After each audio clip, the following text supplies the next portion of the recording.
আসসালামু আলাইকুম রহমতুল্লাহ। আজকে একটা ইম্পর্ট্যান্ট আলোচনা, সে বিষয়টা হলো 4 ধরনের মেয়েকে বিবাহ করলে আপনার জীবন বরবাদ হয়ে যাবে বা আপনার জীবন ধ্বংস হয়ে যাবে। কে বললেন? ইমাম গাজ্জালি বলেছেন। নাম্বার 1, আহেরা, যে মেয়ে সবসময় রূপচর্চা করে সেই মেয়েকে আপনি বিয়ে করবেন না, সেই মেয়েকে বিয়ে করলে আপনার জীবন বরবাদ। নাম্বার 2, নাদিসা, যে মেয়ে রূপের অহংকার করে কালো মেয়েকে দেখলে নাক ছিটকায়, ওই মেয়েকে আপনি বিয়ে করবেন না, তা না হয় আপনার জীবন ধ্বংস হয়ে যাবে। নাম্বার 3, মুক্তালেহা, স্বামীকে অপমান করে, স্বামীকে বলে আমি বলেই তোমার সঙ্গে সংসার করছি, অন্য মেয়ে হলে তোমার সঙ্গে সংসার করতো না, এই মেয়েকে আপনি বিবাহ করবেন না।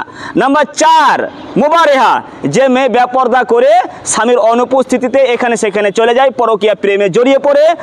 ইমাম শেখ সাদি রহমাহুল্লাহ একটা কথা বলেছেন, বিষাধর সাপের সঙ্গে তোমরা রাত কাটাও, কিন্তু বেপর্দা নারীর সঙ্গে তোমরা রাত কাটাও না। কেন এ কথা বললেন?